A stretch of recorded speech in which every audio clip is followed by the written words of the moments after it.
Hey, I'm Dr. Priyanka Venugopal, and you're listening to Weight Loss for Unstoppable Moms, episode Lucky 13, The Vacation Weight Gain. This episode is all about losing and gaining weight on vacations, weekends, and holidays. Most of us work during the week to maintain or lose weight, but often undo the work over weekends and vacations. This episode is going to share some mindset tools and strategies that you can start implementing right now so you stop undoing the work that you're doing during the week. If you want to reach your ideal weight and create lightness for your body, you need to have simplicity, joy, and strategic decisions infused into your life. I'm a physician turned life and weight loss coach for ambitious working moms. I've lost over 60 pounds without counting points, calories, or crazy exercise plans. Most importantly, I feel calm and light on the scale and in my life. There's some delicious magic when you learn this work and the skills I'm going to be teaching you. Ready? Let's get to it. Welcome back, Unstoppable friends. I am recording this episode on the very last day of school for my kids, so it felt like the perfect time to talk about vacations. Summer vacations and holidays and weekend barbecues. Now, my summer plans are totally up in the air. There are some things that we like to plan in advance for sure, but I would say for most of our vacations and trips, my husband and I have been fairly spontaneous, especially before the kids. We'd see a few days off and last minute, just on a whim, we'd pack up and go. Now, this has not really been me because as you all know, I'm a planner. I love to look at the calendar a year in advance and color code my life, looking at all the long weekends and the vacations and basically calendar in the fun. So the spontaneity thing is, I would say, an influence of my husband. If I had to describe my husband and I would say that we are the opposite of each other in every single way. And I used to think of this as a problem in certain situations, but I've really gotten to see how being opposites is actually exactly what we both need. And somehow we managed to come together on the same page for things that really deeply matter to both of us. Anyways, his vacation spontaneity has totally rubbed off on me, and this summer, our vacation plans are totally up in the air. We have a couple of tentative plans up in the air, and I noticed myself worrying, a little worry brain coming up, like I want to plan things. And he's like, listen, we always figure it out. This is how our summer's going so far. Nothing really planned, but kind of something's planned. How about you? What are you all doing this summer? Do you guys have things planned? Whether you have your whole entire summer and every weekend calendared out, or you're playing the whole entire vacation by ear, vacation and eating and enjoying and relaxing and creating pleasure is a central part of how I think many of us think about our summer vacations. And so much of our summers, weekends, and vacations are centered around food. This episode is going to take you through the vacation mindset that you have right now. And then we'll talk about the powerful pivots that you can make right now to still have relaxation, connection, and pleasure in plentiful while honoring your dream goals at the same time. So let's just start with talking about your current vacation mindset. Just think about this. Even before you step into the car or on that long plane ride or the sailboat, before you ever even step onto the beach, visit Disney World, or enter that new and interesting city, before you ever get to the family reunion or start your girls' weekend getaway, you have a set of thoughts around your time off. Just the idea of vacation brings these thoughts up for you. We want to maximize pleasure, connection, and relaxation. I might refer to pleasure, connection, and relaxation in this episode as PCR, only because all three words is quite a mouthful. We have so many thoughts when it comes to thinking about our time off. I can't wait for vacation. I finally get to relax. This is the time to really have fun and connect with my family. Oh, this is my break from work. It's been such a busy year, month. Our family deserves a break. This vacation is going to be it. Can you get a sense for what this vacation mindset creates for you at an emotional level? The thing is, this kind of vacation mindset comes from trying to solve for a lack of pleasure, connection, and relaxation in your day-to-day life. Now, it might be true that in your day-to-day life, because you haven't truly been aware of your thoughts and beliefs around your work and time, that You might feel a lack of pleasure, connection, and relaxation day to day. We're spending most of our days and weeks really focused. We're making millions of little decisions to say yes and no to things. And honestly, those full tanks on Monday morning might feel depleted by Friday evening. This is normal. It's even normal that your willpower reserves are lower in the evenings and on weekends because you've been using it all day and all week. But what we're talking about here on this podcast and threaded throughout every episode is that we want to learn how to make decisions and follow through without needing to lean so much on willpower. It's why mindset is such an important piece. So when your vacation mindset is focusing on trying to solve for your lack of pleasure yesterday, naturally it makes a lot of sense that you try to store and hoard pleasure today and tomorrow. So these set of thoughts that you have around your vacation or your time off is your starting point. And they sound so good, right? So true. I know, it's me too. Up until this episode, you've likely used snacks and treats and maybe alcohol as your fastest vehicle to create PCR. But listen, you've also gone on those trips, sat on the most luxurious beach or been in a new city, chips and wine in hand, not feeling pleasure, connected, or relaxed. I still remember sitting on a beach years and years ago, looking at beautiful blue water, my toes in the white sand, stewing about something my husband had said. I can't even remember what it was. I was thinking about my inbox at work and worrying about how I would be going back to real life in just a few days. Literally sitting on the beach, stewing and worrying, thinking that maybe if I add an extra margarita and French fries, then I'll be able to relax. Of course, I've repeated this most of my vacations, day after day, focusing on the snacks, the treats, and the margaritas to be my fast vehicle to create pleasure, connection, and relaxation.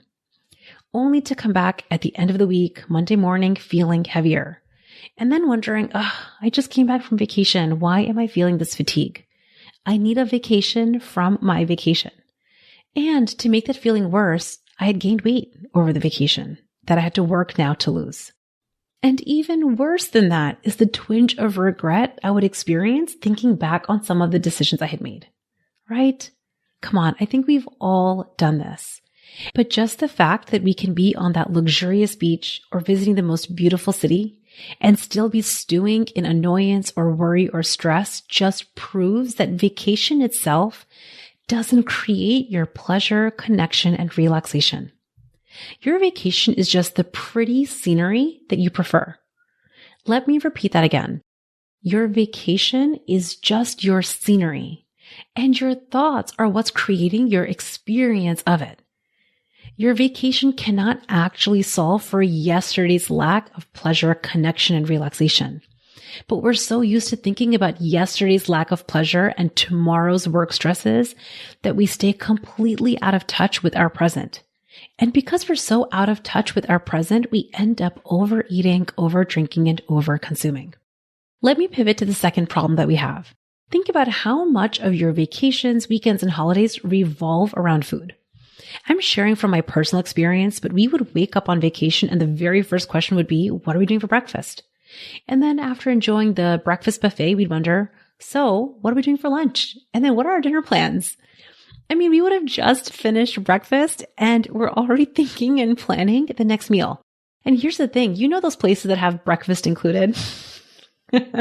I'm laughing because I can think back on so many vacations where breakfast was included. And you know, you're thinking, gotta make the most of it. You want to make the most of it. Who knows what we're going to find next? Who knows when we're going to get to lunch next? And so you try to store food by overeating. Now, this is not just you. This is the norm and likely how you might have even been raised. I mean, I think that there's so many times that I've told my kids, because I've had the thought, I don't know when we're going to get to lunch. Store up, make sure you eat your breakfast. And so what this does is it keeps the focal point of our days and our weekends and our vacations centered around food. And this is normal. Any break from our typical working life has become seriously food focused. And when the focus is always and often on the food, the snacks, and the treats, guess what your brain is not doing? She's not learning to focus on the other things that would also create pleasure, connection, and relaxation. I know for me, and this is decades old, I would even say this might be a generational pattern that has existed in my family forever, is to focus on meals. Right when breakfast is done, to wonder what lunch is going to be. And when lunch is done, what are the kids going to snack on? And when snack is done, what are we going to do for dinner? Did we pack enough? Do we have reservations? It's like this tizzy that goes on and on and on. Just teaching your brain again and again and again that there is so much to be focused on around food. And this actually further reinforces the mistruth that food is where your pleasure, connection, and relaxation comes from. Very simply, it just isn't. Vacation absolutely is a pleasant scenery that you can maximize your pleasure, connection, and relaxation from, which we're going to get into. But believing that your vacation or your weekends are going to make up for lost time or yesterday's lack is going to drive you to overconsume. And teaching your brain that food is the main focus of weekends and vacations teaches your brain that that's the only place to actually get pleasure, connection, and relaxation. Both of these are problems that drive you to overeat. Let me share with you the third and last piece that I find very commonly drives us to overeat when it comes to vacations and weekends. And that is specialness. Specialness is going to likely get a whole podcast episode on its own at some point, but I wanted to touch on specialness because I think that that's what these moments of time off from our day-to-day working life feel like. That special time off, that special restaurant, that special meal, that specially baked cookie, that one-of-a-kind food, the special location, that special time in your life. When we have thoughts around specialness and food, we end up giving the food, the snacks, and the treats a lot of attention and significance. Like a lot. And in perfect order without realizing it, you're actually directing your brain. Oh, special? Your brain's like, I'm on it. Your brain will try to store specialness out of service and love to you. And this comes in the form of overeating. Now listen, of course, your weekends and time off and vacations are special. Special time off that you get to have special fun because you're working hard. This mindset makes a lot of sense. So let's just acknowledge that thinking about our time off as special makes sense. So now we've covered the 3 reasons that you overeat on vacation and on weekends. Your starting vacation mindset, wanting your vacation, the food, the snacks, and the treats to fill a lack of pleasure, connection, and relaxation from yesterday. The second was the intense focus on food, teaching your brain to not think about other sources of pleasure, connection, and relaxation. And then, of course, the last, the significance and specialness that we give to our time off, prompting our brains to store extra. Here's real talk truth. Overeating never creates pleasure, connection, or relaxation. Gaining the weight that you've been working so hard to lose doesn't actually create pleasure, connection, or relaxation. And definitely that moment that you come back on Monday morning feeling heavier does not create pleasure, connection, and relaxation. So just knowing that these are the 3 main reasons that you overeat on vacation is so valuable. And now you know forever. There's never going to be a mystery for why you might come back from a vacation or a weekend feeling heavier, physically or mentally. But what are we going to do about it? I'm going to be sharing with you the steps that you can start taking today, but I want to first tell you that just paying attention to these 3 elements, your starting mindset, how much attention and focus is being placed on food, and the thoughts you have around the specialness of food is going to take you extremely far. There are probably many common threads just amongst these 3 categories, but get really specific for you. What are your current thoughts around your time off? Are you trying to fill for a lack of pleasure, connection, and relaxation from yesterday? And how much attention and focus are you giving to food, and how much specialness are you creating around it? I'm going to list my 5 steps first, and then I'm going to dive into each one to get a little bit more detailed. Step 1 is to set a measurable intention and make as many decisions as you can make in advance. Step 2 is to decide how you want to physically feel every night. Step 3 is to stay present and connected. Step 4 is to slow down and savor. And step 5 is to let it be imperfect. Let me start with step 1, setting a measurable intention. Remember, your brain is craving direction, so don't wing this. Making a decision will streamline your whole entire vacation. And then you can just get to work in the background creating your pleasure, connection, and relaxation while honoring your simple intention. This might be as simple as deciding that you're going to maintain your weight over your vacations and weekends. So your measurable intention might be as simple as 0 pounds gained over vacation. And to be able to measure your intention while you're learning to stay connected to your hunger and satiety cues, you can bring a travel scale so you can stay connected to the intention that you choose. Let me speak in just a little more detail around this decisions in advance.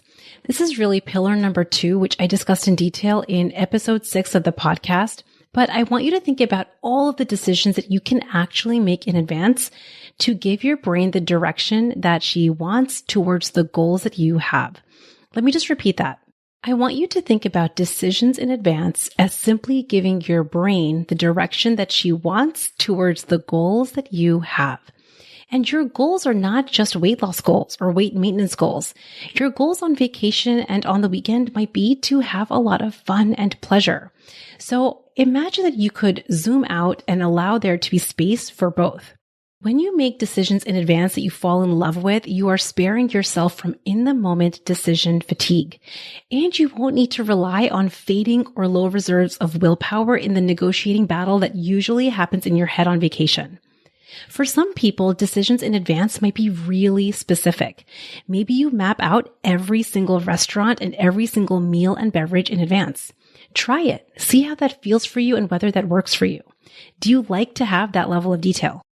A different level of decision-making could be just to have a general idea. Maybe you don't know every single specific restaurant, but you know the general cuisines and types of foods you'll be eating. You can still make decisions in advance. You can decide what types of foods you plan to eat. You can decide what types of foods you plan to not eat. You can decide how many beverages you're going to be having in a given night or over the course of the week. You can always make a decision to pay attention to your body and decide in advance. How hungry do you want to feel and how satiated do you want to feel after every meal? Even something simple like actually deciding how hungry you want to be and how satiated you want to feel might seem like a almost silly, nonsensical decision to make in advance. But you would be surprised how when your brain is operating in autopilot and it's being infiltrated by the 3 obstacles that we were talking about earlier in this episode come up for you, you will just blow right past your actual satiety cues if you haven't decided in advance.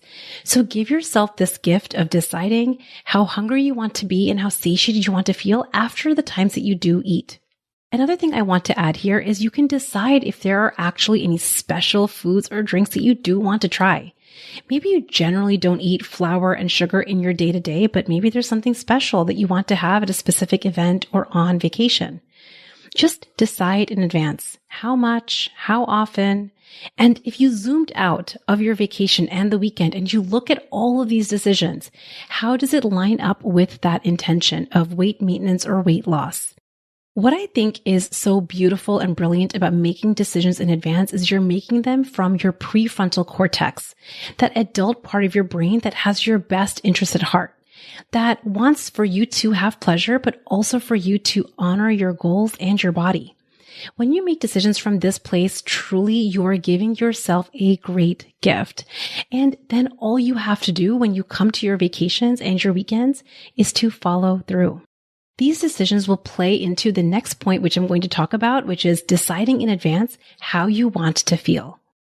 The second step was deciding how you want your body to feel at the end of every day.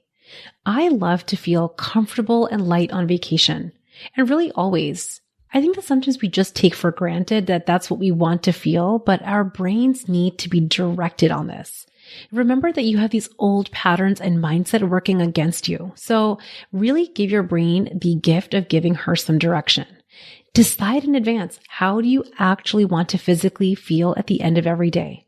I know for me, after many months and years of experimentation, exactly what level of comfortable and light I like to feel for my body. You get to decide what that feeling is for you.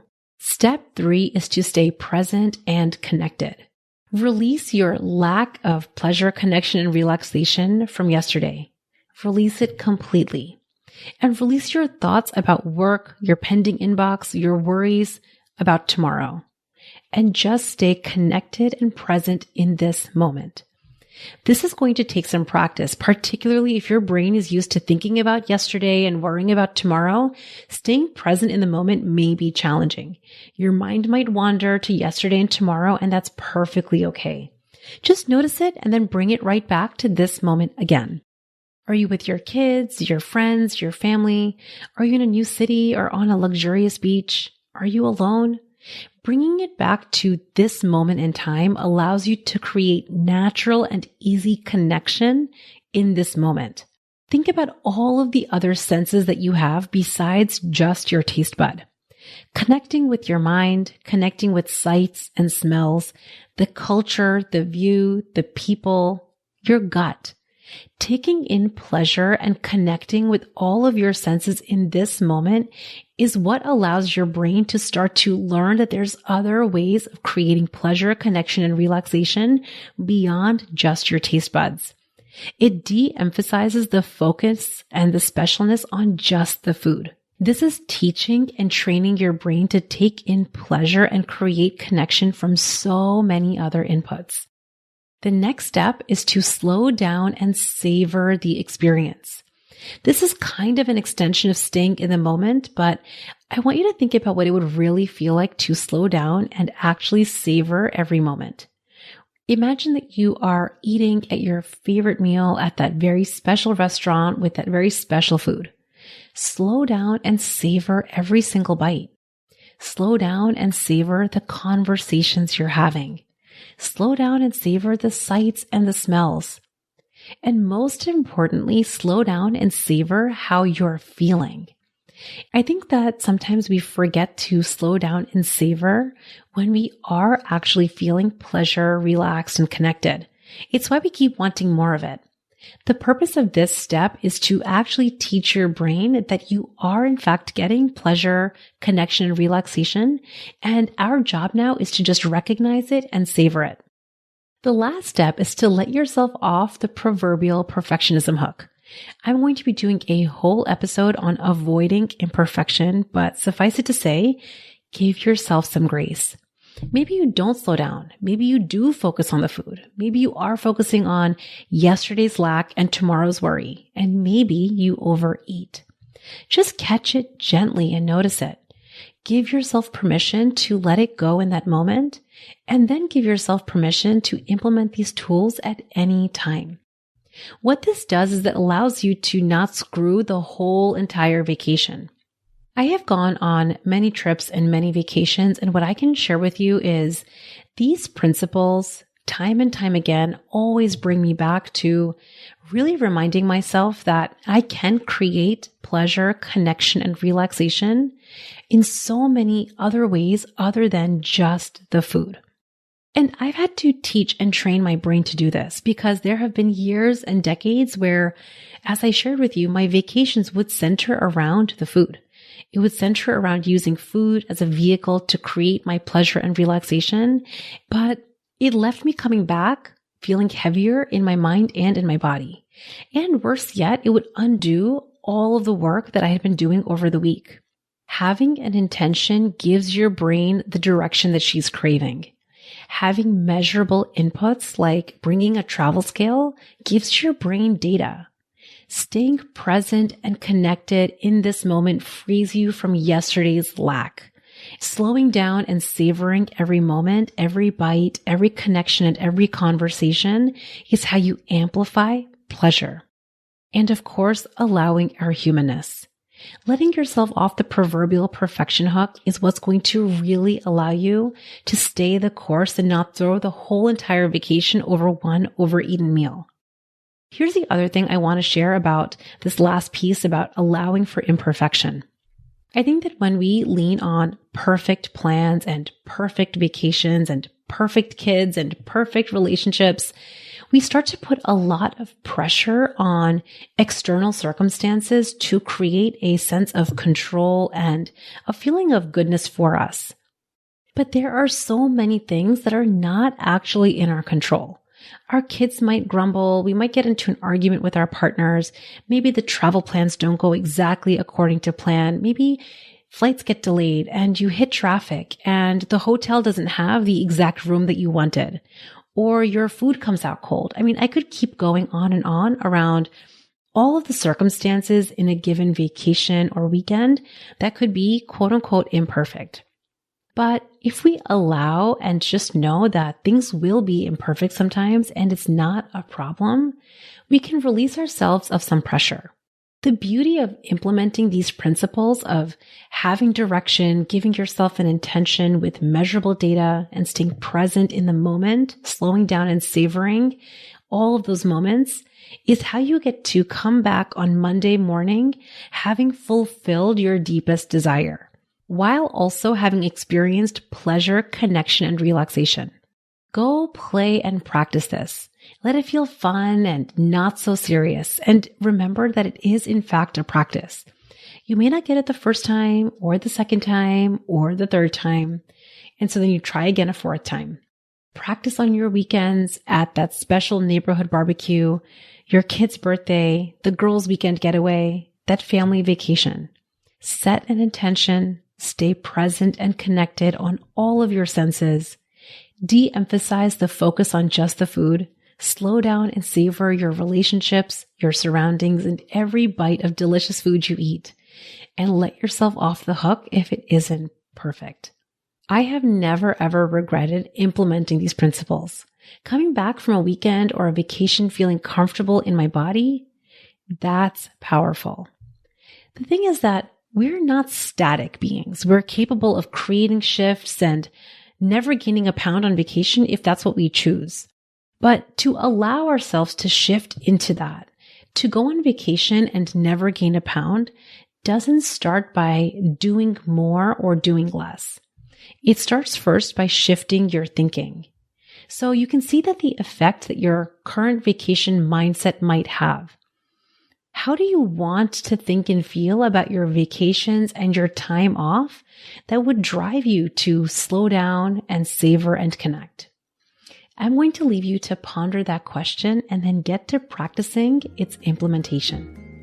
If you're loving these weekly podcast episodes, you'll love getting a daily dose of Unstoppable over on Instagram. You can find me over on Instagram at The Unstoppable Mom Brain. And if you didn't catch the golden goose egg from last week's episode, go take a listen to episode 12. You can still grab your coach letter right to your inbox at theunstoppablemombrain.com/letter. I hope you enjoyed today's episode, and I'll see you next week. Bye. Thanks for listening to Weight Loss for Unstoppable Moms. It's been an honor spending this time with you and your brilliant brain. If you want more information or resources from the show, visit theunstoppablemombrain.com.